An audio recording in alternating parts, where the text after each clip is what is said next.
प्रार्थना करणार होतो, पात्या पडणार. माझा एकच उद्देश होता. मी त्यांना असं म्हणालो होतो, फक्त 10 लोकांना जाऊ द्या तुम्ही. मी घोषणा सुद्धा दिली नाही, अजूनही मी घोषणा दिलेली नाही. बघा, मी संघर्ष करतो तो फार जीवतोड करतो. परत त्या दर्गेला मी संघर्ष करण्यासाठी आलो नाही. त्या दर्गेला न्यायालयाने अनधिकृत ठरवलेलं होतं आणि काढण्याचे आदेश दिलेले होते. न्यायादानाने अनधिकृत ठरवलेलं नाही. सुप्रीम कोर्टामध्ये अजून ते प्रकरण सुप्रीम आहे कोर्टाने फेटाळलं काल. आणि तरीही माझं सुप्रीम नाही. कोर्टाने फेटाळलं. 300-350 वर्षाची ती दर्गा आहे आणि त्या दर्गेवर अशा रीतीनं हे करणं अतिशय चुकीचं होतं. म्हणून मी तिथे जाणार होतो. पोलिसांनी मला जाऊ दिलं नाही आणि पोलिसांनी परत एक गोष्ट सांगितली, तुम्ही गेलात तर मी इतर लोक जातील, म्हणजे इथले आमदार जाणार. मग आमदार इथे दंगा करण्याच्या मनस्थितीत असतात. मी दंगा शमवण्याच्या मनस्थितीत. मी इथे आलो दंगा करण्यासाठी नाही, समाजामध्ये एकता राहावी यासाठी मी आलेलो आहे. हे मी परत पोलिसांना सांगितलं. माझं कॅरेक्टर लोकांना माहिती आहे. महाराष्ट्रात सगळं मला जाणतात मी काय ते. आणि अशा स्थितीमध्ये तुम्ही मला तिथे जाऊ द्या, 10 लोक नाही तर 5 लोकांना जाऊ द्या. तर ते म्हणाले नाही, मग तिथे असं गडबड करतील तर मग पोलीस डिपार्टमेंट काय?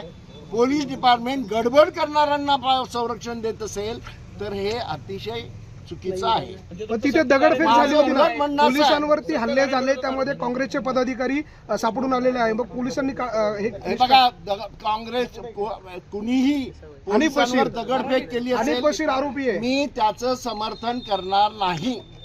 मी हिंसेचं समर्थन करत नाही. मी गांधीवादी आहे. मी काय गोळवळकर गुरुजी किंवा सावरकरवादी नाही आहे. लक्षात घ्या तुम्ही, माझी भूमिका काय ती लक्षात घ्या. मी गांधीवादी आहे, मी अहिंसावादी आहे.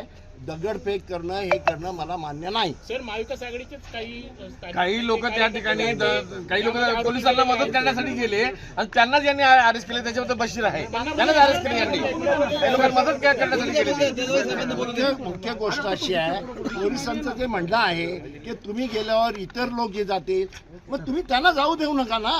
मला जाऊ देण्याचा काय प्रश्न आहे? माझं चारित्र्य जे आहे ते सगळ्यांना माहिती आहे, तुम्हालाही माहिती आहे. मी कुठेही दंगे फसाद करणारा माणूस नाही आहे. जे दंगे फसाद करणार त्यांना तुम्ही संरक्षण देता, त्यांचं सगळं ऐकता. त्यांच्यामुळेच हे गडबड झालेली आहे, दुसरं काही नाही. आणि माझं असं म्हणणं आहे, इथल्या आमदारांना तुम्ही अटक केली पाहिजे. ज्या पद्धतीने त्या बोलतात, म्हणजे तिथे दर्गा, सगळे दर्गा जे आहेत त्यांना थडगं म्हणतात, ते पहिल्यांदा चूक आहे. थडगं आणि दर्गामध्ये फरक आहे. ते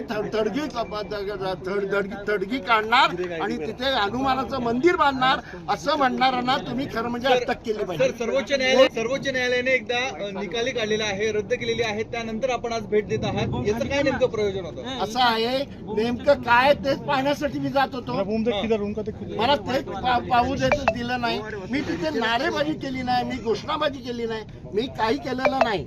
मला नुसतं तिथे जाऊन बघू दे काय नेमकं आहे ते. कारण 300-350 वर्षाची ती दर्गा आहे होती, ती तुम्ही अशी उद्ध्वस्त करण्याचं कारण काय नेमकं घडलं? इथे हिंदू मुसलमानांचं ऐक्य आहे आणि दर्गेवर तिथे 2